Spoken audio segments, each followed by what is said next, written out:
বিসমিল্লাহির রহমানির রাহিম। আসসালামু আলাইকুম। আশা করি আপনারা সবাই ভালো আছেন।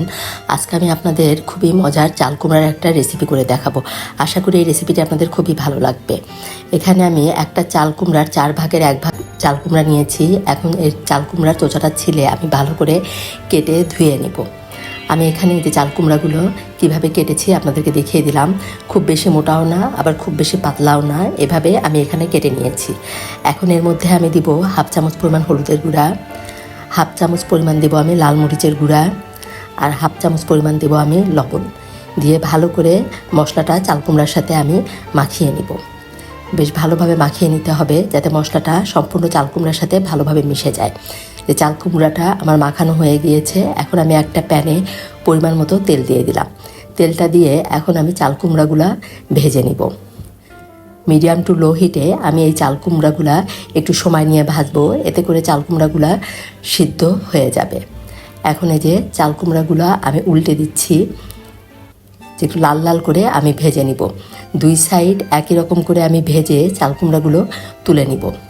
এই চাল কুমড়ার রেসিপিটা কিন্তু খেতে খুবই মজা হয়। এই ধরনের একটা চাল কুমড়ার রেসিপি যদি টেবিলে থাকে, প্লেটের ভাত আপনাদের নিমিষেই শেষ হয়ে যাবে। এত মজা হয়েছিল এই চাল কুমড়ার রেসিপিটি। এই যে আমার চাল কুমড়াগুলো ভাজা হয়ে গিয়েছে, এখন আমি চাল কুমড়াগুলো তুলে নিচ্ছি। চাল কুমড়াগুলো তুলে নিয়ে ওই তেলের মধ্যে আমি খুবই সামান্য 1/2 চামচেরও কম আমি একটু দিলাম কালো জিরা ফোড়ন। কালো জিরাটা আমি একটু হালকা ভেজে নিলাম। ভেজে নিয়ে এর মধ্যে আমি 1/2 কাপ পরিমাণ পেঁয়াজ কুচি দিয়ে দিব। পেঁয়াজটা একটু কাঁচা ভাবটা চলে যাওয়া পর্যন্ত আমি একটু ভেজে নেব।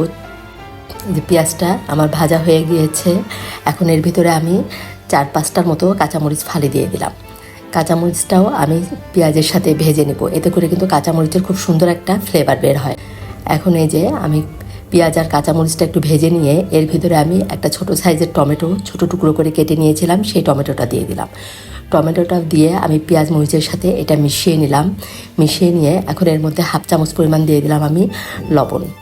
1/2 চামচ পরিমাণ লবণ দিয়ে এর মধ্যে আমি এখন বাটা মশলা দিব, এই জন্য সামান্য একটু গরম পানি দিয়ে দিলাম। এখন এর ভিতর দিলাম 1 চামচ পরিমাণ পেঁয়াজ বাটা, 1/2 চামচ পরিমাণ রসুন বাটা। পেঁয়াজ আর রসুনটা এখন আমি একটু কষিয়ে নিব, এতে করে পেঁয়াজ আর রসুনের কাঁচা গন্ধটা চলে যাবে। এখন এভাবে আমি একটু পেঁয়াজ আর রসুনটা কষিয়ে নিয়ে এর ভিতর দিয়ে দিলাম 1/2 চামচ পরিমাণ হলুদের গুঁড়া, 1 চামচ পরিমাণ দেব আমি লাল মরিচের গুঁড়া, আর 1/2 চামচ পরিমাণ দেব আমি ধনিয়ার গুঁড়া। এখন সব একসাথে ভালো করে মিশিয়ে মশলাটা কষিয়ে নিব। ভালো করে মশলাটা কষিয়ে নিতে হবে। এখন আমি সব একসাথে ভালো করে মিশিয়ে নিয়ে ঢাকনা দিয়ে ঢেকে এটা 2-3 মিনিটের মতো রান্না করে নিব। এতে করে মশলাটা বেশ ভালোভাবে কষানো হবে আর টমেটোটাও নরম হয়ে যাবে।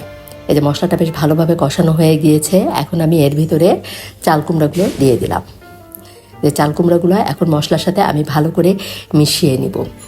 এভাবে আপনারা যারা চাল কুমড়া রান্না করে খাননি একবার খেয়ে দেখবেন, সাদা ভাতের সাথে খুবই মজা লাগে এই চাল কুমড়াটা খেতে।